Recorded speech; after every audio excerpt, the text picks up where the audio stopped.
You have Modi. I got Kane at home. Oh, you have one of these? Oh yeah. Whatever. Yeah. Anyway, how you doing, YouTube? Matt Master Beer Reviews back with yet another review. Back with Tom. Say hi, Tom. Tom from Brooklyn. Brooklyn Tom, son, in the house.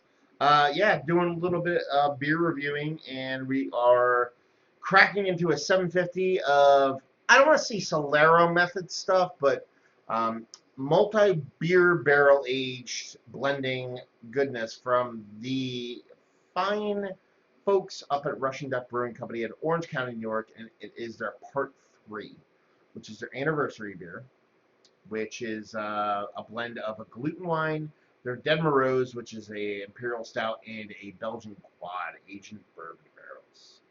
You excited yet? My tits are hard. Yeah, my butthole's tight. So we're gonna dive into it. This is your first Russian Duck experience, Ever. right? Okay. First ever. So let's jump into the bottle itself. It says let's see, barrel aged blend part 3.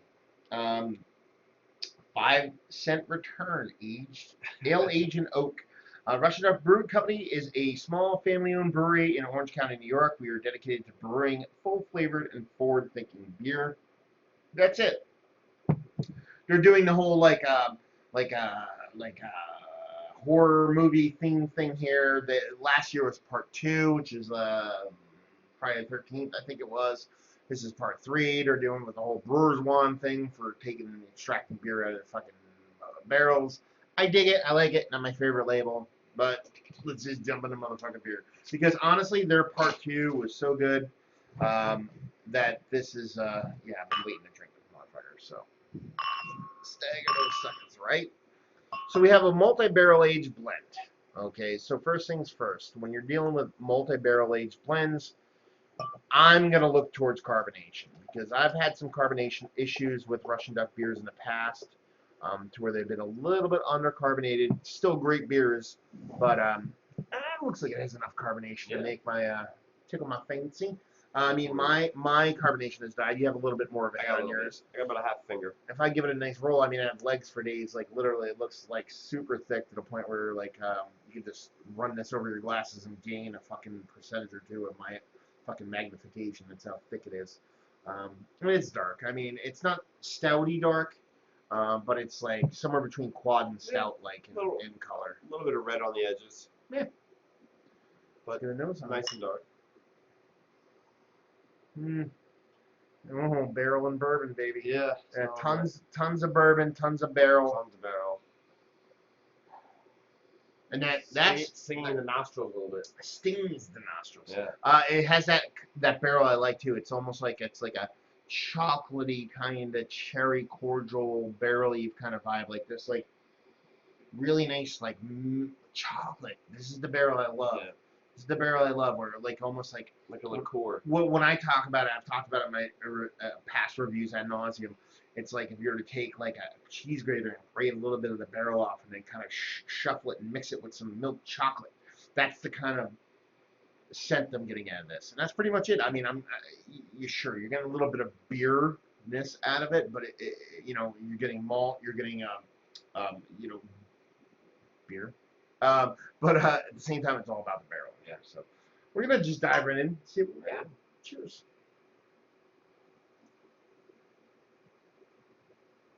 That doesn't suck. It does not suck at all. Ooh, wow. It's a good beer.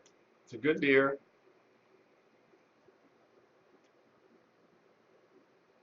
Definitely like a very, very alcoholic chocolate cherry bomb.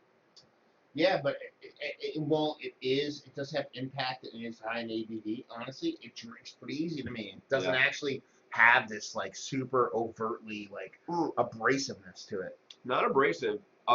It's smooth, but you can taste. You can tell it's no joke. You can tell that there's a high ABV on it, but it's not smacking you in the mouth. Yeah, you're getting that. I'm definitely getting like stout vibes from it, but I'm getting quad vibes from it too, but not like in a yeast sense. more like a malt sense. So it's not as dense as a stout, but it's somewhere north of a quad. I'm getting tons of barrel. I'm getting tons of chocolate. I'm getting tons of cherry. Get a little bit of vanilla, but I don't get a ton of vanilla in general. So if there's a little bit, there's probably a lot. I'm not getting a ton of coconut.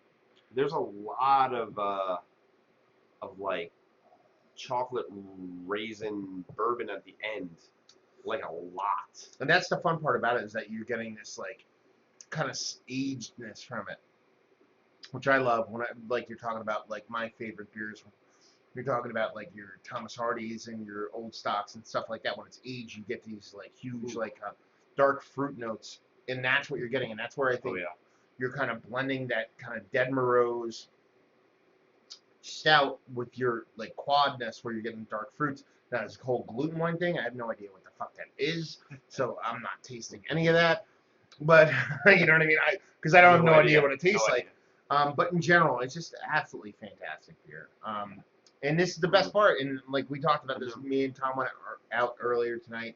We're talking about like waiting in line for beer, which I rarely do, and he rarely ever does. And we're talking about like people waiting in line for stuff. Like to me, this is up there with a lot of the like big barrel aged beers that have come out, whether it be from various companies. And there are cases of this sitting around for days. And it's that kind of beer where you're like, oh my God, I can't believe people know about this. But at the same time, I don't want people to know about this because I want it to stay around for days so I can pick some more up. Worth waiting in line for, but I would love to not wait in line for it. Yeah. But nobody does, and that's the thing.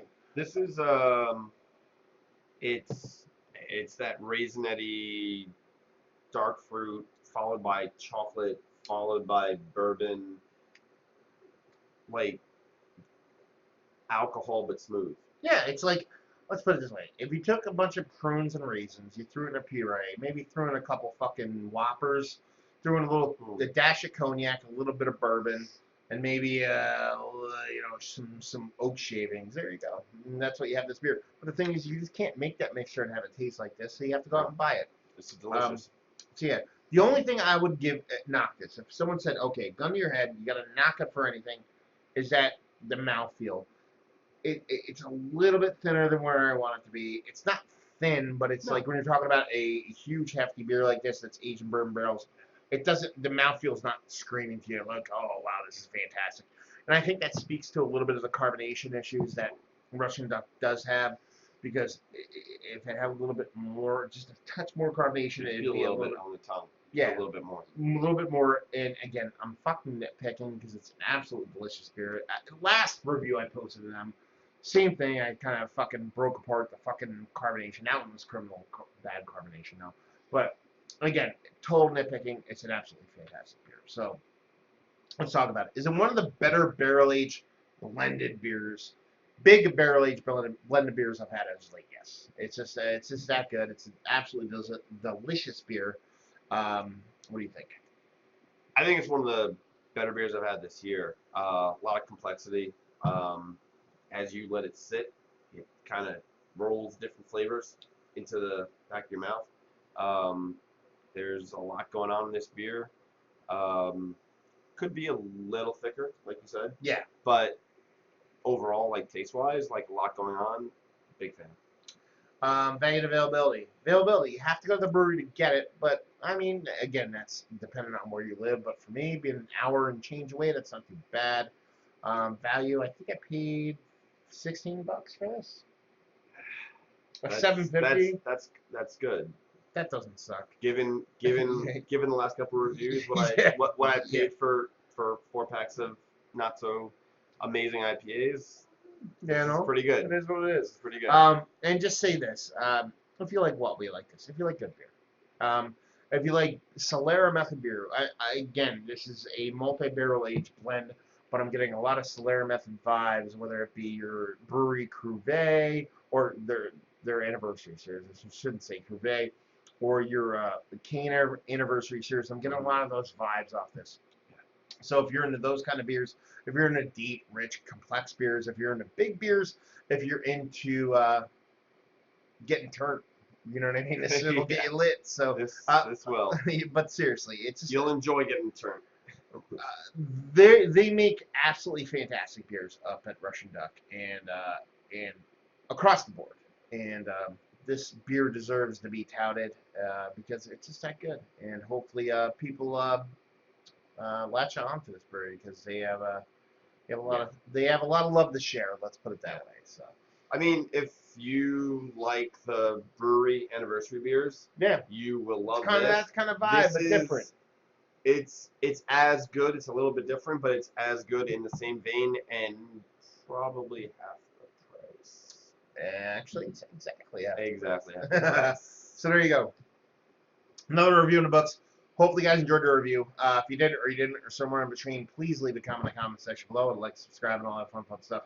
If you want to check me out, anywhere else on the internet, Facebook, Twitter, Instagram, on tap. Massive beers in all 4 of those places. How about you?